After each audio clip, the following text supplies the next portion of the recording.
దేవుని స్తోత్రం. మీ అందరికి కూడా ప్రభు నామముల శుభవందనాలు.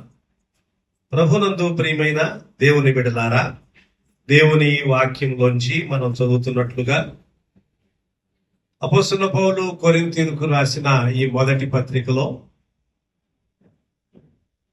దేవుని యందు విశ్వాసం ఉంచినటువంటి వారు కొరింథు పట్టణములోనే ఎక్కువ కాలం అపోస్తలుడైన పౌలు నివాసం ఉన్నాడు. 18 నెలలు వరుసగా అక్కడ ఆయన బస చేసినట్లుగా చూస్తాం. అక్కడి నుండి ఆయన మిగతా పత్రికలు కూడా రాస్తూ వచ్చారు. కొరింథులో రకరకాలైన మనుషులు నమ్ముకున్న వారు ఉన్నారు. అన్య సాంప్రదాయంలోంచి అనగా యోధేతరులు, యోధులు నమ్ముకున్నారు. గ్రీకు దేశస్థులు కొందరు నమ్ముకున్నారు. రకరకాలైన ప్రజలు నమ్ముకున్న వారు ఉన్నారు. వారిని ఉద్దేశించి పౌలు ఈ మాట తెలియజేస్తున్నాడు. ఏమంటున్నాడు అంటే, క్రీస్తు యేసునందు మీకు అనుగ్రహింపబడిన దేవుని కృపను చూచి నా దేవునికి ఎల్లప్పుడూ కృతజ్ఞతాస్తుతులు చెల్లి. మనము దేవునికి కృతజ్ఞతాస్తుతులు చెల్లించడానికి, దేవునికి కృతజ్ఞత చెల్లించడానికి మనకు కలిగినటువంటి మేలులు లేక ఆశీర్వాదములు, వ్యక్తిగత దీవెనలు ఏవో ఇవి మాత్రమే కారణం కాదు. మనవలే దేవుని నమ్ముకున్న ఇతరులు ఉంటారు. అది మనలాగా దేవుని నమ్ముకున్న తోటి విశ్వాసులైన వారు ఉంటారు. వారి విషయంలో కూడా దేవుడు జరిగించుచున్నటువంటి గొప్ప మేలులు, ఆశీర్వాదములు, వాటిని బట్టి కూడా మనం దేవునికి కృతజ్ఞత చెల్లించాలి. నాకేం జరిగించలేదు కదా దేవుడు, నేనేం దేవుని స్తుతించగలను అనుకోకూడదు. అది క్రైస్తవ్యం కాదు, బైబుల్ పద్ధతి కాదు.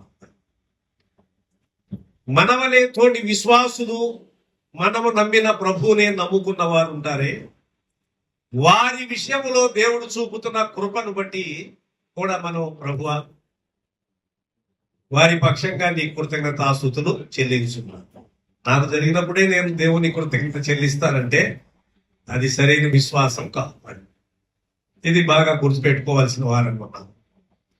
పౌలు వారి విషయంలో దేవునికి కృతజ్ఞత చెల్లించడానికి ఎందుకు అంత సంతోషించుతున్నారు? 4వ వచనం మొదలుకొని 9వ వచనం వరకు 3 ముఖ్యమైన భాగాలు ఉన్నాయి. 3 కోర్ ఎలిమెంట్స్, 3 కీలకమైన సంగతులు ఇందులో ఉన్నాయి. ఒకటి ఏమన్నామంటే దేవుని యొక్క కృప. రెండవది క్రీస్తు కొరకు కనిపెట్టుకొనుడి, రెండవ మాట. మూడవది దేవుని విశ్వసనీయత, గాడ్స్ ఫెయిత్ఫుల్నెస్ అంటాం. ఈ 3 కీలకమైన సంగతులు, 3 మాటలు ఉన్నాయి. ఈ 5-6 వచనాల్లో ఈ మాటలు మనం చూస్తా ఉన్నాం.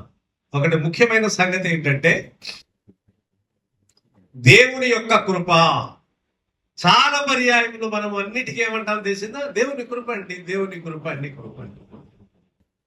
కానీ ఆ కృప అనే మాట, కృప మీద, ప్రేమ మీద, దేవుని ప్రేమ మీద, దేవుని కృప మీద ఉన్నన్ని పాటలు దేని మీద ఉండకపోవచ్చు.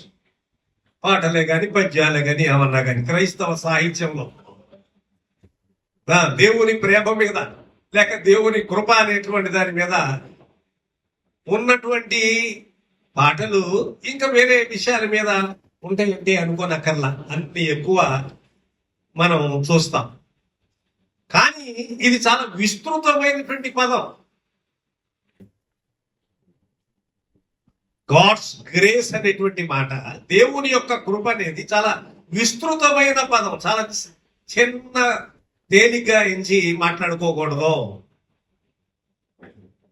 అందుకనే ఈ కృపలో ముఖ్యంగా మొట్టమొదటిది ఏమిటంటే రక్షణ భాగ్యం. అది ముఖ్యం. మనమందరము కూడా ఆ కృప దిగువకు వస్తాం. నమ్మిన వారందరూ ఆ కృప యొక్క పరిధిలోనికి వస్తారు. కృప అనగానే ఏమనుకున్నారంటే ఏదన్నా జరిగింది అనుకోండి, ఒక ఉద్యోగం వచ్చింది, వ్యవసాయం బాగా పండింది, లేకపోతే ఇంకేదో ఇల్లు కట్టుకున్నాం, లేదా ఇంకోటి ఇంకోటి ఇంకోటి ఇవన్నీ చెప్పి దేవుని కృప అండి అని అంటాం చాలా తేలిగ్గా. మంచిదే, తప్పేం కాదు, రైట్. కృప అనటంలో ఇబ్బంది ఏం లేదు. కానీ ప్రాథమికంగా మూలమైనది ఏమిటి? దేవుని కృప గురించి ప్రస్తావన చేస్తే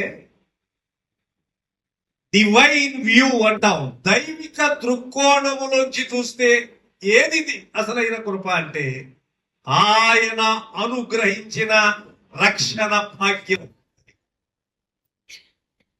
రోమాపత్రిక మనము 5వ అధ్యాయం కనుక చదివితే, మనమింకను పాపులమై ఉంటుండగా, అయితే దేవుడు మన ఎడల తన ప్రేమను వెల్లడిపరుచుచున్నాడు. ఎట్లనగా మనము ఇంకను పాపులమై ఉండగానే క్రీస్తు మన కొరకు మనల్ని మార్చుకుని మంచి వాళ్ళం కాబట్టి ఆయన మనల్ని చేర్చుకోవాల.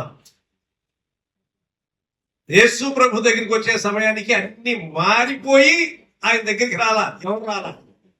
మనం రాలేదు, మనకంటే ముందోడు కూడా రాలేదు. ఏమండి? అందుకని ఒక ఆయన భక్తుడు ఉన్నాడు, నా పాటు నవ్వచ్చు సున్నాను నీ పాద సన్నిధి ఓ రక్ష. గుణపడకం చేస్తున్నా నేను, అంతేగాని నేను కొంచెం మార్పు చెంది వస్తాను, నువ్వు అంగీకరిస్తావో లేదో, నేను సంస్కరించుకుని వస్తాను. నేను ఈ యొక్క దురభ్యాసము లేకపోతే ఇది అది అది ఏవైతే ఉన్నాయో వాటన్నిటిని వదిలేసి నేను వస్తాను అనుకున్న వాళ్ళు ఎవరు లేరు. అట్లా వచ్చిన వాళ్ళు లేరు. వచ్చినాక మారారు. ఆయన దగ్గరకు వచ్చిన తర్వాత వాక్యము వినటము ద్వారా దేవుని వాక్యపు యొక్క శక్తి మనుషులకు మార్పు కలుగు చేసి, అంతేగాని నేను మంచివాడిని కాబట్టి దేవుడు నన్ను ఎన్నుకున్నాడు, నేను జ్ఞానిని కాబట్టి నన్నే ఎన్నుకున్నాడు, ఈ ఊరు మొత్తం మీద ముందు, మా కుటుంబాల్లో ముందు అని పిచ్చి మాట. ఎందుకు దేవుడు ఏర్పాటు చేసుకున్నాడు అని అంటే, why we are yet sinners, మనం ఇంకనూ పాపులమై ఉండగా, why we are yet enemies of him, ఆయనకు శత్రువులమై ఉండగా, ఆయనకు దూరస్తులమై ఉండగా, ఆయనకు శత్రువులమై ఉండగా ఆయనతో స్నేహం చేయటం మొదలు పెట్టాం కాబట్టి ఆయన మనం ఏర్పాటు చేసుకోవాలా. నువ్వు శత్రువుగా ఉన్నప్పుడే అందులో అసలైన ప్రేమ, అందులో అసలైన ఆయన కృప మనకు కనబడతా. ఊరకనే సింపుల్ గా అయిపోయిన కృప కృప కృప ఊరకనే పాటలు పాడపా. దాని యొక్క అది ఒక చాలా విస్తృతమైనటువంటి పాఠ్యాంశం. అందులో ఏమేమి వస్తాయి, ఏ సంగతులు ఆ పరిధిలోనికి వెళతాయి, ఇది తెలియాలి. తెలుసుకోవడం ఊరికనే ఏమండి? అదే పాటగా పాడుకుంటే స్తుతి స్తుతి స్తుతి ఏంటంటే ఇక స్తుతి స్తుతి అదే పాట. పరలోకములో పరిశుద్ధుడు పరిశుద్ధుడు పరిశుద్ధుడని గాన ప్రతిగానముల చేత దేవుని స్తుతిస్తున్నారంటే పరిశుద్ధుడు పరిశుద్ధుడు పరిశుద్ధుడు పరిశుద్ధుడు అదే పాడతావా పాట? ఏమన్నా అదే కదా. ఆరాధిద్దాం అంటే ఆరాధన ఆరాధన ఆరాధన అదో గీతం. ఇకంతే ఆరాధన. ఆరాధనలో ఏమొస్తాయి పోని సంగతులు, ఆరాధన పరిధి కింద ఆ ఆరాధన ఫ్రేమ్ లో ఏ సంగతులు వస్తాయి అది కూడా తెలుసుకోవాలి. ఇక్కడ కూడా అంతే ఆయన కృప.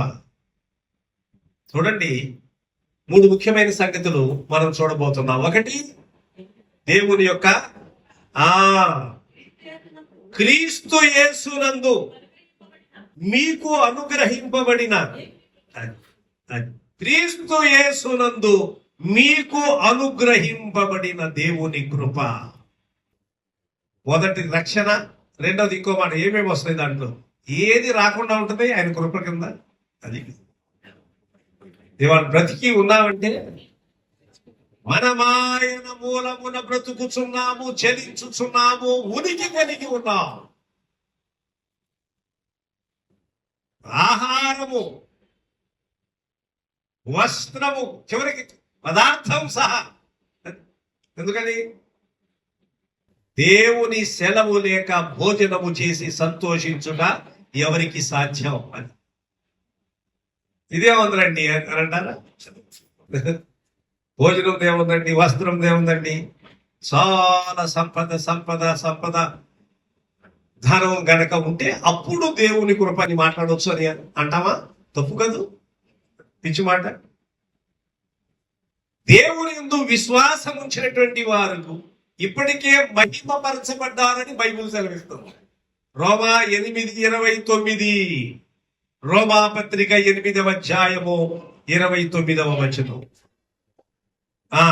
29, ఎందుకనగా తన కుమారుడు అనేక సహోదరులలో జ్యేష్ఠుడగునట్లు దేవుడు ఎవరిని ముందుగా ఎరిగెనో వారు తన కుమారుని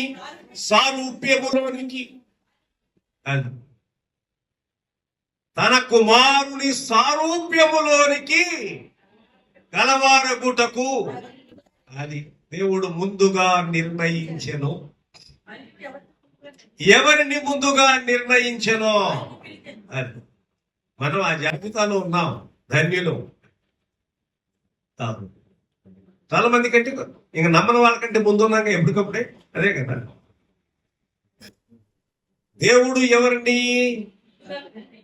ముందుగా నిర్ణయించాడు, వారిని పిలిచాడు. నిర్ణయించిన వారిని పిలిచాడు. ఎవరిని పిలిచెనో వారిని నీతిమంతులుగా తీర్చెను. నీతిమంతులుగా తీర్చెను. ఎవరిని నీతిమంతులుగా తీర్చెనో వారిని మహిమపరచెను. We are already glorified people. మహిమపరచబడిన వారము. అబ్బో వింటానుకోండి, మహిమపరచబడితే రోగం ఏంటి, బలహీనత ఏంటి, దేహంలో ఈ యొక్క వ్యాధులేంటి, బాధలేంటి, కుటుంబంలో సమస్యలు ఏంటి, ఇది మనకు పెద్ద ప్రశ్న. అది ప్రతి సంగతిని రెండు కోణాలతో చూడాలి. Divine view and world view అంటే దైవిక దృక్కోణములో నుంచి చూడాలి, దైవిక దృక్పథములోంచి చూడాలి. రెండవది భూ సంబంధమైన ఏమండి లౌకిక సంబంధమైన దృక్పథం నుంచి కూడా చూడాలి, రెండు వైపు నుంచి. డివైన్ వ్యూ ప్రకారం కనుక దైవిక దృక్పథములోంచి దృష్టిలోంచి చూస్తే మనము రక్షణ పొందటము ద్వారా ప్రతి విధమైనటువంటి అవసరత, ఈ మధ్య కూడా మీకు జ్ఞాపకం చేస్తున్నా, అదే ఎఫెసీ పత్రికలో 1వ అధ్యాయం 3వ వచనంలో ఇంతకుముందే మనం చదివాం. అక్కడ కూడా ఇలాంటి మాటే. ఎఫెసీ పత్రిక 1 మన ప్రభు అయిన యేసుక్రీస్తు తండ్రియగు దేవుడు స్తుతింపబడును, ఆయన క్రీస్తునందు పరలోక విషయములలో ఆత్మ సంబంధములైన ప్రతి ఆశీర్వాదమును, అది ఈ మధ్య కాలంలో మనం ధ్యానిస్తూ వచ్చాం. కాబట్టి ఆత్మ సంబంధమైన సంగతులు ఆయన ఇప్పటికే అనుగ్రహించారు. ఇదే సంగతి కొరింథీ పత్రికలో పౌలు కూడా జ్ఞాపకం చేస్తూ, మనము రెండు విషయాల్లోంచి కూడా, రెండు దృక్పథంలోంచి కనుక మనం చూడగలిగితే లేఖనంలో, ఇక్కడ భూమి మీద ప్రభువుని ఎరిగిన తర్వాత అన్ని బాధలు కష్టాలు అన్ని భరించాలి, ఇవన్నీ తప్పనిసరి, అటు తరువాత మాత్రమే పరలోక రాజ్యం ఉంటుంది అని చెప్పలా.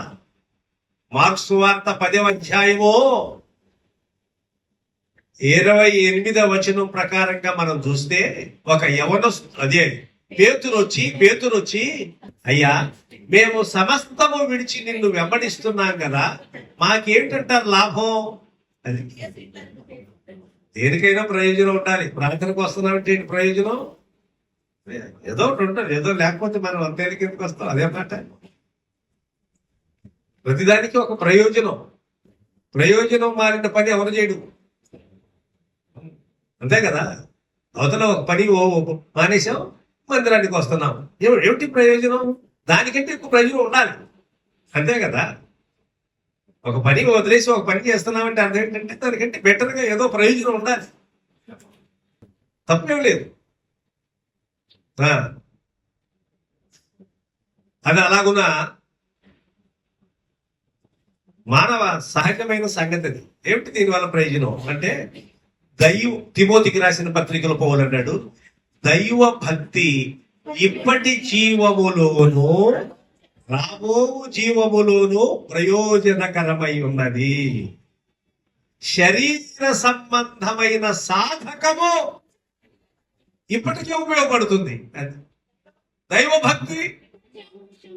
దైవభక్తి ఇప్పటి జీవము విషయములో జీవము కూడా ప్రయోజనకరమై అమ్మా వాగ్దానందున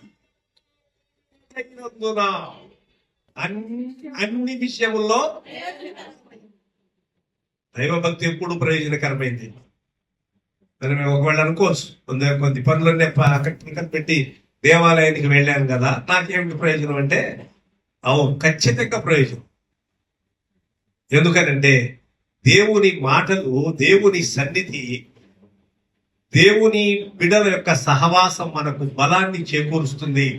ఆయన శరీరములో, ఆయన రక్తములో పాలు పంపులు పొందటము ద్వారా మనకు ఆత్మలో బలము, శక్తి వస్తుంది, దేహంలో కాదు. అది ఖచ్చితంగా, నిర్ద్వందంగా. ప్రయోజనం మాని ఏ పని చేయదు ఎవరు మనుషులు. మనకు కూడా ప్రయోజనం ఉంది. ఇప్పుడు జీవములో ప్రయోజనం ఉంది, ఇప్పటి జీవములో, రాబో జీవములో కూడా ప్రయోజనకరమైనది. అది వాగ్దానముతో కూడినది. అందుకని మనం ఏం చేస్తున్నాం, మాటికి తరచుగా దేవుని సన్నిధిని అపేక్షించటం, ఉపవాసం ఉండటం, ప్రార్థన చేసుకోవటం. రాత్రి ప్రార్థన చాలాసేపు ఉన్నాం, మళ్ళీ తెల్లారి వచ్చాం, మళ్ళీ ఒకవేళ రేపు ఎక్కడో ప్రార్థన ఉంది, అక్కడ ప్రార్థన పోవాలి. వరుసగా ఒకటి ప్రార్థనలు సమావేశములు. ఇన్ని అవసరమా అంటే ఏమండి, ఇంత వింటున్నా, ఇంత చేస్తున్నా, సాతాను శోధనలు, బాధలు, ఇబ్బందులు వచ్చినప్పుడు నిలబడటమే కష్టమైతే, అసలు వాక్యమే లేకుండా, దేవుని మాట లేకుండా వాళ్ళు లేని వాళ్ళు ఎట్లా నిలబడగలం? చూసారా? కాబట్టి కృప ఒకటి, రక్షణ భాగ్యం. రెండవది మన ప్రతి విధమైన అవసరత కూడా. అది బ్రతుకున్నామంటే దేవుని ఉచితమైన కృప. అన్ని జాగ్రత్తలు తీసుకుంటున్నామని కాదు, అట్లానే అజాగ్రత్తగా ఉండమని కాదు. ఈ పిచ్చి మాటలు చెప్పకూడదు. ఎంత పెట్టి రాశాడు దేవుడు, అంత పట్టి రాసి ఉంటాడండి. అవి చెప్పాలి. రాసి ఉంటాడు, నీకేం తెలుసా, నాకేం తెలుసా ఎంత రాశాడు? అదే కదా, ఆయన ఎంత రాశాడో అంత రాసి ఉంటాడండి. రాశాడులే, నీ జీవిత దినములందు మొదటి దినమునే నేను వాటిని లెక్కి రాసి ఉంచాను అన్నాడు. ఎంత రాశాడో మనకు తెలీదు. కాబట్టి మనం పిచ్చితనంగా వ్యవహరించరాదు. అదొక రకమైన వేదాంతం, వేదాంతం మాట్లాడకూడదు. దైవిక వేదం, బిబ్లికల్ థియాలజీ వేరు, వేదాంతం వేరు. దేవుడు వేటిని మనకు అనుగ్రహించాడో వాటిని జాగ్రత్తగా మనము పొందుకొని దేవుని మీద ఆధారపడి జాగ్రత్తగా నడుచుకోవాలి. ఎందుకంటే బుద్ధి, జ్ఞానము, సర్వ సంపదలు తెలివి తక్కువతనంగా చేయట్లా. భక్తి కూడా తెలివితో ఉండాలి, వెళుకుతో ఉండాలి. భక్తి గుడితనంగా చేసేది కాదు. క్రైస్తవ్యం గుడితనంగా చేసేది కాదు. అర్థవంతంగా ప్రార్థన చేస్తున్నా, ప్రభువుని స్తుతిస్తున్నా, ఆయన సన్నిధానానికి వస్తున్నా, పాడుతున్నా, మాట్లాడుతున్నా, మీరేమి చేసిననో మాట చేత క్రియ చేత సమస్తమును ప్రభు అయిన యేసు మరి తండ్రి అయిన దేవునికి ప్రభు అయిన యేసు క్రీస్తు ద్వారా సమస్తమును ఆయన పేరట చేయుడి. ఏం చేసినంటే మంచి చేసినా చెడు చేసినది కాదు, చెడెట్టగా చేయులే ఆయన నామంలో. చెడెంత చేస్తాం? అది చెడు చేయడానికి ఎట్టాగో ఛాన్స్ లేదు, అవకాశమే లేదు. మీరు ఏమి చేసిననో మాట చేత క్రియ చేత సమస్తమును ప్రభు అయిన యేసు క్రీస్తు ద్వారా తండ్రి అయిన దేవునికి కృతజ్ఞతాస్తుతులు చెల్లించుచు సమస్తము ఆయన పేరట చేయండి. ఒకటి క్రైస్ట్. రెండవది ఏం చదువుతున్నామంటే వెయిట్ ఫర్ క్రైస్ట్. రెండవ మాట ముఖ్యమైన సంగతి, క్రీస్తు కొరకు. 8వ వచనం 7వ వచనం 7 మీలో స్థిరపరచబడినందున ఆయన యందు మీరు ప్రతి విషయములోను అనగా సమస్త ఉపదేశములోను. మొదటి కొరింథీ పత్రికలో 1వ అధ్యాయం చదవండి 7వ వచనం. గనుక అది 7వ వచనం, నేను అన్నది 7వ వచనం చదవండి.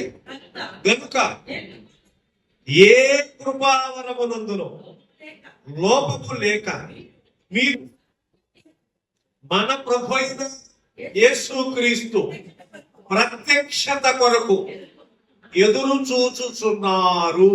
అది ఒకటేమో జరిగిపోయిన కాలానికి సంబంధించినట్లుగా మాట్లాడుతూ దేవుని కృప క్రిందకు మీరు వచ్చారు, యేసుక్రీస్తు ద్వారా ఆయన కృప మీకు అనుగ్రహింపబడినది. రెండవ ముఖ్యమైన సంగతి మనం చూస్తే, ఇప్పుడు క్రీస్తు కొరకు మీరు ఆయన ప్రత్యక్షత కొరకు ఎదురు చూచుచూ ఉన్నాం. We have been anticipating for Christ. Anticipating అంటే ఎదురు చూడటం. క్రీస్తు కొరకు కనిపెట్టుకున్నాం, ఎదురు చూస్తూ ఉన్నాం. ట్రైను లేట్ అయితే, చాలా దూరం నుంచి రావాల్సి వచ్చినప్పుడు లేట్ అనౌన్స్మెంట్ చేస్తారు, లేట్ రాస్తారు, ఇంత లేట్ లో నడుస్తుంది. ఫ్లైట్ అయినా, ట్రైన్ అయినా, ఏదైనా, బస్సు అయినా ఒకవేళ వచ్చేది లేట్ అంతే. క్యాన్సిల్ వేరు, లేట్ వేరు. అసలే ట్రైన్ క్యాన్సిల్ అనుకోండి, అది వేరే సంగతి. కానీ లేట్ అయింది, వస్తుంది. ఇంకొంచెం లేట్ రాసేవాడు ఇదివరకు, ఇంకొంచెం లేట్ బోర్డు మీద రాసేవాడు ఇదివరకు. ఇప్పుడు అంతా డిజిటలైజ్ అయిపోయింది కదా. చిన్న స్టేషన్ కొన్ని స్టేషన్ మాస్టర్ వచ్చి ఎవరైనా లేట్ రాసేవాడు. ఇప్పుడు అంతా కాదు, అంత డిజిటలైజ్ అయిపోయింది కాబట్టి ఎంత లేటో అన్ని ముందే. నువ్వు ఎక్కడికి వెళ్ళకపోయినా నీ దగ్గర అసలు ట్రైన్ స్టేటస్ ఏంటో, రన్నింగ్ స్టేటస్ ఏంటో మనం మన ఫోన్లోంచి చూసుకుంటాం. వెళ్ళక్కర్లే, ఎక్కడికి తెలిసిపోతుంది ఎక్కడ ఉందో ఏంటో ట్రైన్. కాబట్టి ఒక ముఖ్యమైన సంగతి ఏంటంటే, పేతురు తన పత్రికలో పౌలు ప్రభు అయిన యేసుక్రీస్తు యొక్క రాకడ విషయంలో కూడా 2వ పేతురు పత్రికలో ఆయన వాగ్దానములు ఏమైపోయాయి, ఆయన రాకడిని గురించిన ప్రవచనములు ఏమైపోయాయి. ఏమండి, పితరులు నిద్రించిన మొదలుకొని సమస్తము ఉన్నట్టుగానే ప్రపంచం అట్లానే ఉంది, ఏం మార్పు చేయలేదే. ఎవరో చెప్తున్నారు ఆయన వస్తానన్నాడు, అయిపోయింది, అది వచ్చేది లేదు, పెట్టేది లేదు అంటాడు. మరొక మతోన్మాదిలే అన్నవాడు. అది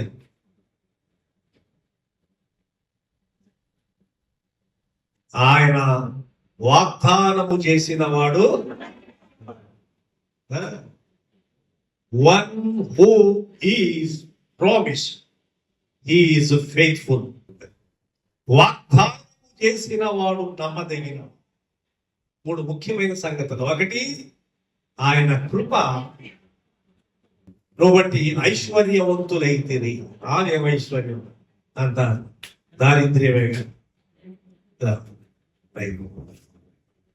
అన్ని ఇబ్బందులే పడుతున్నాం కదా, ఆర్థిక ఇబ్బందులు పడుతున్నాం కదా అని మనం అనుకోవచ్చు. ఒక గొడవలో వచ్చి మనం చూస్తే అది మాట వాస్తవం.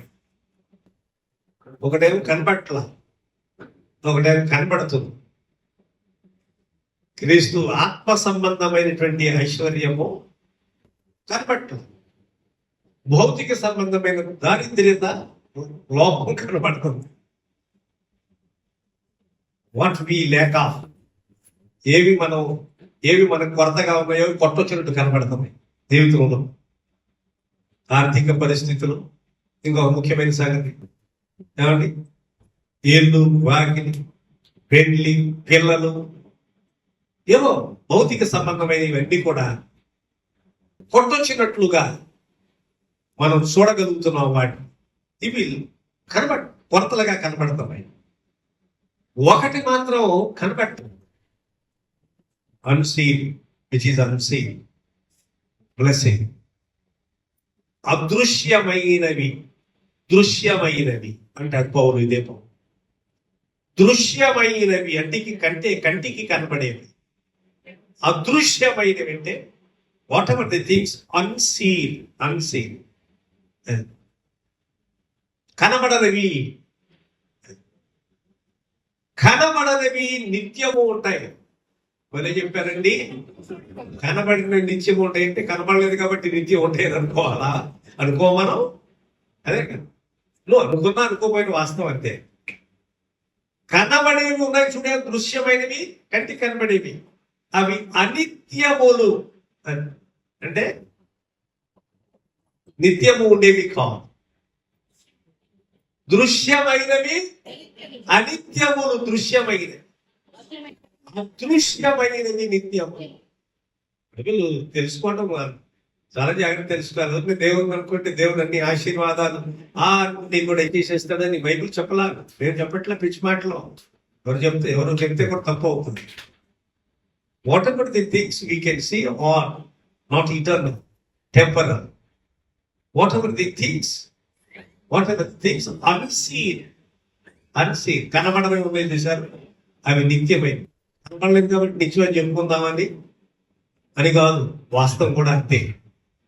దేవుని రాజ్యము కనబడలేదు, పరలోక రాజ్యము కనబడలేదు, దేవుడు కనబడలేదు, ఆయన మహిమ సంపూర్తిగా కనబడలేదు, ఆయన రావటం ఇంకా జరగలేదు, ప్రత్యక్షత. దీని కొరకు మనం ఎదురు చూస్తున్నాం. Wait for Christ. ఒకటి ఆయన ప్రత్యక్షత కొరకు, ఆయన అనుగ్రహం కొరకు, ఆయన సమయం కొరకు. ఏదైనా మనకు కావలసిన విషయంలో కానీ, ఆయన రాకడ విషయంలో. ఇది కూడా రెండు కోణాలు.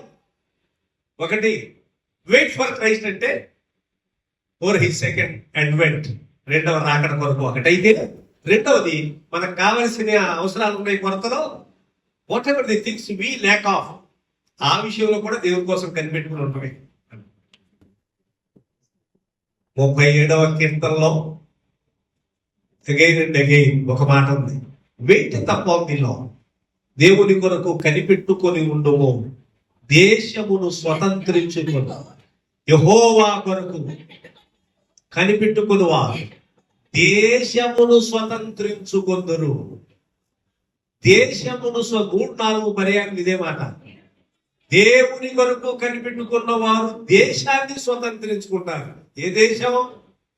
మనది ఈ దేశం కాదండి, మన దేశం పరదేశం అండి అన్నాడు పౌలు గారు. ఆ పరలోకం అనే దేశమే కాదు, ఇక్కడ కూడా భూమి మీద. నేను మీకు ముందే జ్ఞాపకం చేశాను, ఇక్కడ భయంకరమైన లాజరు లాంటి జీవితము అనుభవిస్తేనే పరలోకం అని చెప్పల బైబిల్. తప్పు. భూమి మీద కూడా దేవుడు అన్నిటిని అనుగ్రహిస్తాడు. ఎప్పుడు అనుగ్రహిస్తాడండి అన్నట్టు అనిపిస్తుంది మనకి.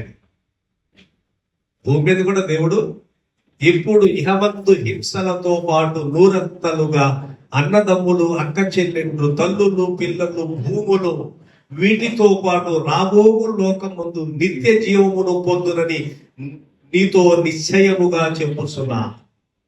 యేసు ప్రభువారు ఎప్పుడు చెప్పినా verily verily I say unto you, నేను నీతో నిశ్చయముగా చెబుతున్నాను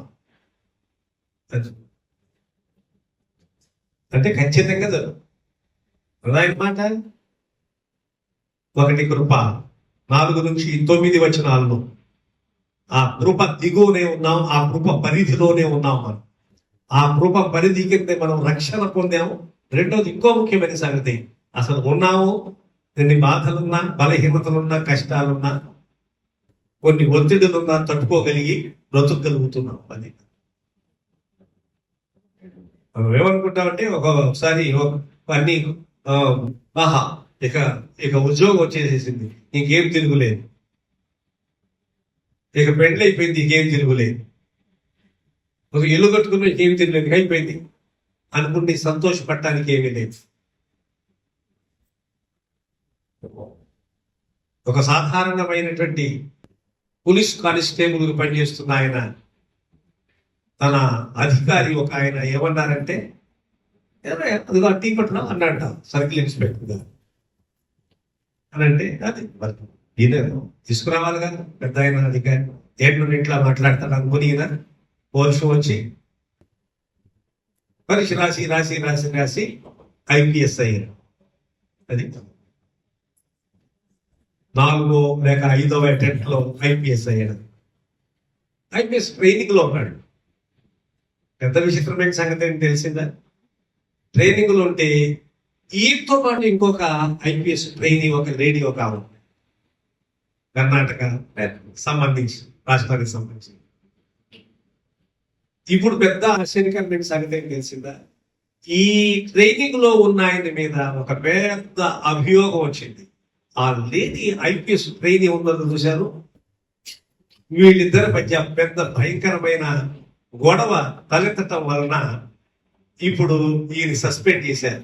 ఈయన సూసైడ్ అటెంప్ట్ చేస్తున్నాడు. బ్రతికి ఉన్నాడు ప్రస్తుతాన్ని.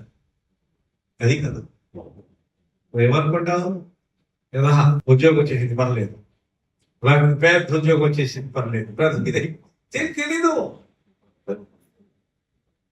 ఎంత సాధించడానికి వచ్చిన చాలా జాగ్రత్తగా ఉండాలి కదా. అదే కదా. కాబట్టి లోకంలో అనేక రకాల పరిస్థితులు ఉన్నాయి. క్రైస్తవ్యం తెలియజేస్తున్నది ఏంటంటే, మరి ఏదో భూ సంబంధమైనటువంటి ఆస్తిపాస్తులు, సంపద, లేకపోతే ఉద్యోగము, లేకపోతే ఇంకొకటి ఇవి మాత్రమే ఒక శాశ్వతమైన పరిష్కారం కాదు.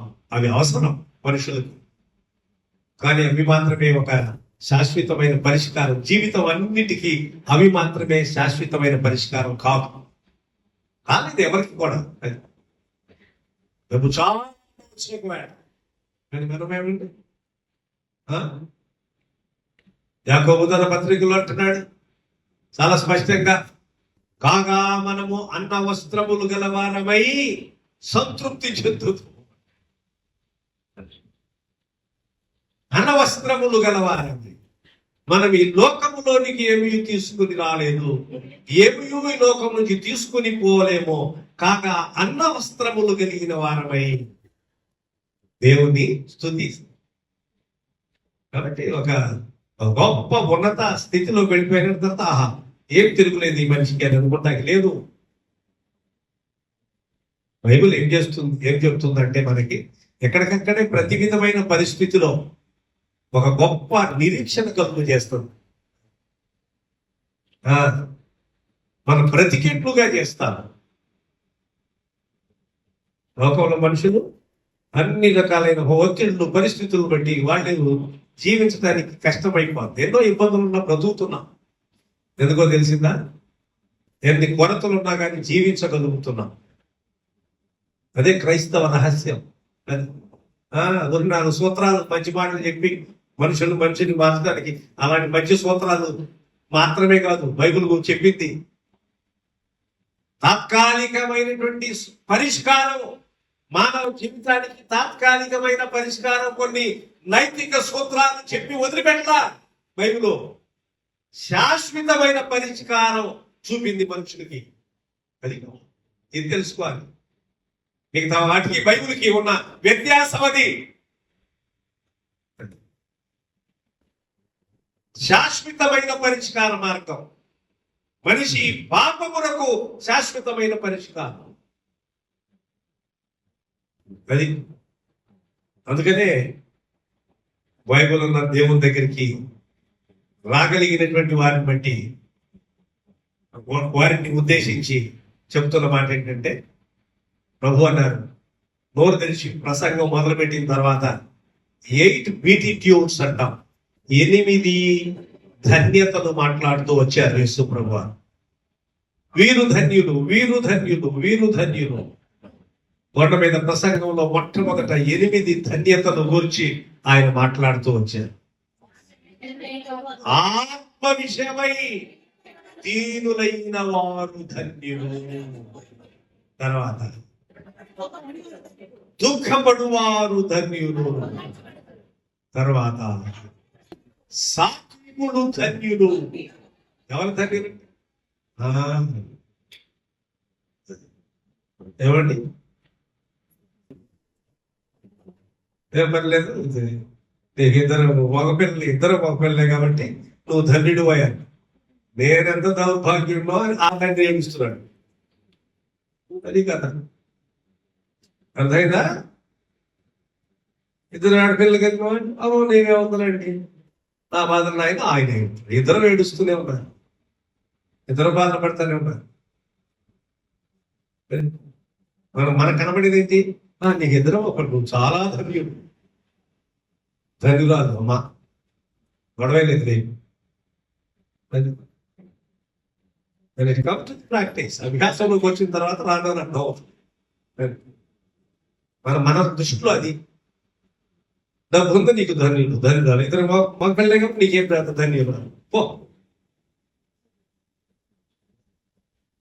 ఈ లెక్కలు వేస్తాం మనం, ఇవే చూసేది మనం. ఇక్కడ వైఎస్ఆర్ చెప్తున్నాడు 8 బీటిట్యూడ్స్. కాబట్టి దుఃఖపడి వారు ధన్యులు, నీతి కొరకు ఆకలి దప్పి గలవారు ధన్యులు, కనికరము గలవారు ధన్యులు, హృదయ శుద్ధి గలవారు ధన్యులు, సమాధానపరచువారు 8 ధన్యతలు. ఇంకో నీతి నిమిత్తం హింసించబడేవారు. ఇది సంగతి. ఈ 8 బీటిట్యూడ్స్ అంటాం, 8 ధన్యతలు. నోరు తెరిచి మొట్టమొదట యేసు ప్రభువు కొండ మీద ప్రసంగములో మొట్టమొదట నోరు తెరిచి మాట్లాడినటువంటి సంగతులు ఇవే. అది ధన్యతలు అంటే. ఇది బైబిల్ దొరుకుతారు. మనం లోకంలో చూస్తే వీరు ధన్యులండి, పర్లేదు, నీకేం పర్లా, అంతా వచ్చేదే, పోయేది ఏం లేదు, ఏమొస్తుందో ఇవి లెక్కలు. తర్వాతగా తెలుసు నిదానంగా కాలక్రమేణ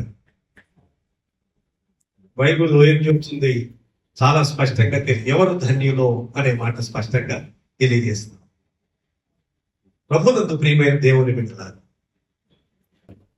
ఒకటి కృప, ఐశ్వర్యం, ఎన్రిచ్మెంట్ అంటారు. ఎన్రిచ్మెంట్, ధనవంతులు ఐశ్వర్యవంతులను చేయబడ్డం, ఆత్మసమను. రెండోది ఇంకొక త్వరగా చెప్పలేబడ్డం. రెండవ ముఖ్యమైన సంగతి ఏంటంటే వెయిట్ ఫర్ క్రైస్ట్, క్రీస్తు కొరకు కనిపెట్టుట. రెండు, ఏ విషయంలో? ఆయన రాకడ కొరకే కానీ, రెండవదేమో మన ప్రత్యేకమైన అవసరత కొరకే కానీ. హెబ్రీ పత్రిక 4వ అధ్యాయం చివరి పారాగ్రాఫ్ ప్రకారం మనము కనికరింపబడి సమయోచితమైన సహాయము పొందినట్లు ధైర్యముగా ఆయన కృపాసనమునందుకు ధైర్యముగా చేరుదుము. అది చూసారా? కాబట్టి ప్రతి విధమైన సమయోచితమైన సహాయం కొరకు ఆయన కొరకు కనిపెట్టుకోవచ్చు.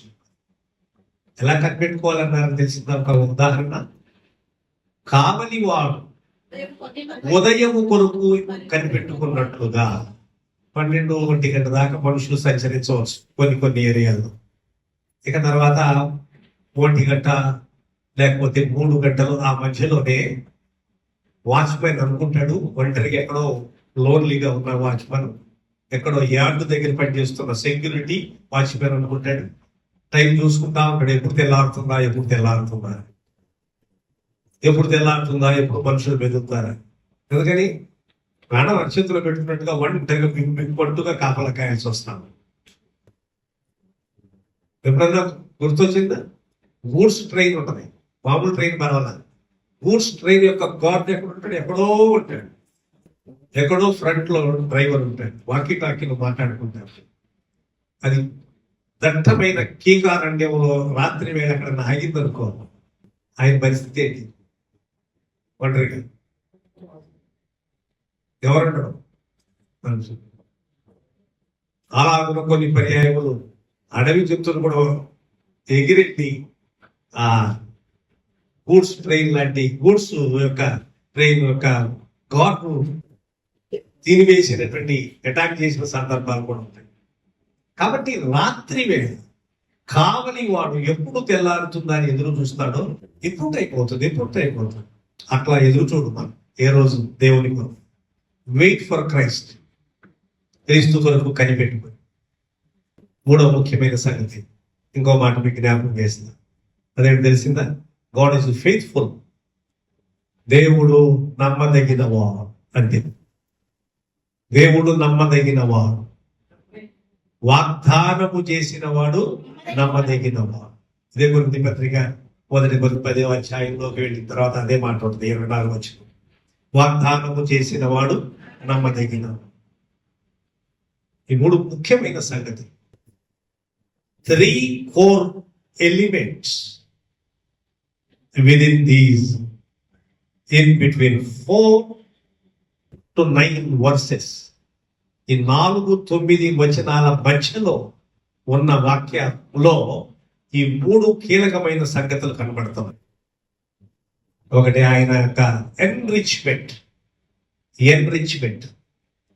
దేవుడు మనను సంపన్నులుగా చేయటం ఒకటి. రెండవది, ఆయన కొరకు మనం కనిపెట్టుకో. దేనికోసమైనా సొలొమోను అంటాడు, ప్రతి విషయంలో కూడా మనము ప్రతిదానికి సమయం కలదు. రాళ్ళు కుప్పగా వేయడానికి సమయం ఉంది, కుప్ప వేసిన రాళ్ళని తీసి మళ్ళీ పారవేయటానికి సమయం ఉంది, కట్టుటకు సమయం ఉంది, పడగొట్టుటకు సమయం ఉంది. ఇవాళ చర్చ్ దగ్గరికి వెళ్తే రాత్రి వెళ్ళాల, కొండపల్లి చర్చ్కి వాడు వెళితే పెద్ద ఆశ్చర్యకరమైన సంగతి, ఇటు లోపలికి పోతుంటే ఎడవైపున ఉన్నటువంటి షోర్ కేసుల్లో పెట్టిన చక్కగా గ్లాసులో షో కేసులో పెట్టిన బొమ్మలు ఇవన్నీ కనపడతాయి. హాస్పిటల్ వైపు నుంచి కనుక చూస్తే గవర్నమెంట్ హాస్పిటల్ ఉంటుంది, ఆ వైపు నుంచి మన వైపు ఇంకా రాలా, వస్తూ రాదు, రాకపోతే ఎవరిస్తుంది ఎవరు తెలియదు. చర్చి వైపు రాదు, ఇటువైపు రాదు. మొత్తం పక్క బిల్డింగ్లు అన్నీ కూడా ఆ గ్లాసుతో కట్టినవన్నీ పడగొట్టేసి రోజు వచ్చి అది రాత్రి వెళ్ళడానికి తెలియదు, ఇవాళ వెళ్తే తెలిసి మొత్తం పడగొట్టేసి ఇంకా పడగొడుతున్నారు. కట్టుటకు సమయం కలదు, పడగొట్టుటకు సమయం కలదు, ప్రతిదానికి సమయం కలదు. ఏమండి? కుట్టుటకును కుట్టడానికి సరిపోవడానికి కూడా సమయం, నాటుటకును నాటిన దానిని పెరికి వేయటానికి, బాగు చేయటానికి చంపు, పడగొట్టుటకును కట్టుటకు, ఏడ్చుటకును నవ్వుటకును, దుఃఖించుటకు నాట్యమాడుట, రాళ్లను పారవేయుటకు, మళ్ళీ పారేసిన ఏది కొప్పేయటానికి, వెనకొట్టుకొనుటకు, ఏమండి దాచుకొనుటకును, పారవేయుటకు. ఎన్ని సంగతులు చెప్పటానికి, మళ్ళీ కొట్టడానికి. ఏమండి? మౌనముగా ఉండుటకు, మాటలాడుటకు, ప్రేమించుటకు, ద్వేషించుటకు, ఏమండి యుద్ధము చేయుటకు. ఎన్ని సంగతులు చెప్పాడు సొలొమోను. వీటన్నిటికీ ఒక సమయము, పెద్దానికి సమయం. Wait for Christ. దేని కాలమునది చక్కగా ఉండుటకు సమస్తము ఆయన వెయిట్ ఫర్ క్రైస్ట్, క్రీస్తు కొరకు కనిపెట్టు. చాలా అవసరాలు ఉన్నాయి, చాలా సమస్యలు ఉంటాయి, పరిష్కరింపబడిన చాలా సంగతులు ఉన్నాయి. అయితే కూడా మనం వాటిన్నింటిలో దేవుణ్ణి నమ్ముకున్నాక నీ జరిగిపోలేదని అనుకో ఎందుకో తెలిసిందా? ఒక గొప్ప నిరీక్షణ ఉన్నది. క్రీస్తు కొరకు మనము కనిపెట్టుతున్నాం. రాకడ కొరకు మాత్రమే కాదు కనిపెట్టడం, మన అవసరాల కోసం కూడా దేవుని దగ్గర ఇస్తారు, దేవుడు చేస్తారు సహాయం. మూడవది, God is his faithfulness. God's faithfulness అనగా దేవుని విశ్వసనీయత. దేవుడు నమ్మదగిన వాడు, ఆయన నమ్మదగిన. ఎందుకు కనిపెడుతున్నాం అంటే ఆయన నమ్మదగిన వాడు. నమ్మకం ఉంటే కనిపెడతాం, అదే కదా. నమ్మకం లేకపోతే ఆయన మీదంటే కనిపెడతాం. ముందు అది తెలుసుకుంటే దేవుడు నమ్మదగిన వాడు అనుకుంటే కనిపెట్టగలం, అంతే కండి. లేకపోతే కనిపెడతాం. ఎంత నమ్మినా జరిగేది లేదు, పెట్టేది లేదు అనుకుంటే కనిపెట్టలేము. కానీ దేవుడు నమ్మదగిన వాడు. One who is promise, is faithful. పునరుత్థానమంతు మన దైనందిన విశ్వాస జీవితంలో ప్రభుని ఎరిగిన వారముగా ఆయన కృప పరిధిలోనే మొట్టమొదటి రక్షణ, మిగతా సంగతులన్నీ అది ఒక విస్తృతమైనటువంటి సంగతి. కృప జాగ్రత్తగా వాడుకోవాలి, జాగ్రత్తగా అర్థం చేసుకోవాలి.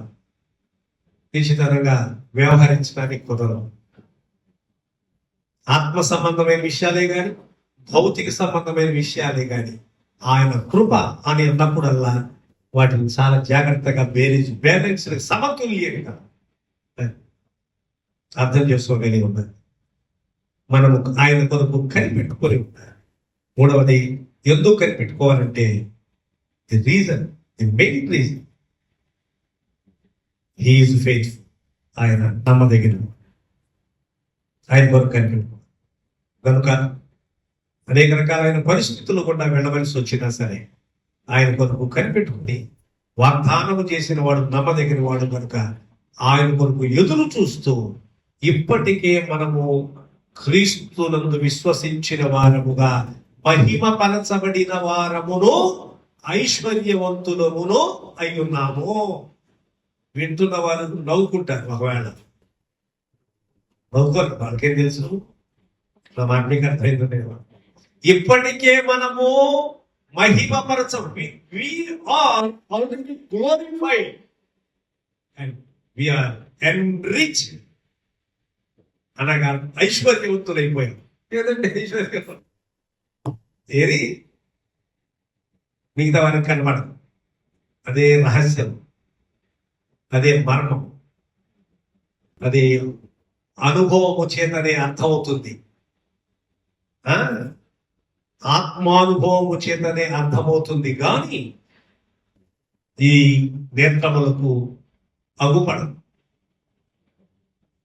కంటికి కనపడదు. తెలియదు. ఆత్మ సంబంధమైన సంగతులు ఆత్మానుసారులే వివేచన చేయగలరు. శరీర సంబంధమైన మనసు ఎంత మట్టుకు లోకం గురించి లోకంలో ఉన్నదంతయు శరీరాశ, నేత్రాశ, జీవనం. కాబట్టి మనం జాగ్రత్త కలిగి భయంకరమైన దినాల్లో ఉన్నాం. సత్ప్రవర్తనతోటి, భక్తితోటి, విశ్వాసముతోటి, పరిశుద్ధతతోటి, నీతిమత్వముతోటి ఆయన కొరకు కనిపెట్టొచ్చు. ఆయన నమ్మదగిన వాడు కనుక ఆయన కొరకు కనిపెట్టొచ్చు, ఆయన కొరకు ఎదురు చూచుదుము గాక. ఆమేన్. ప్రార్థన చేద్దాం.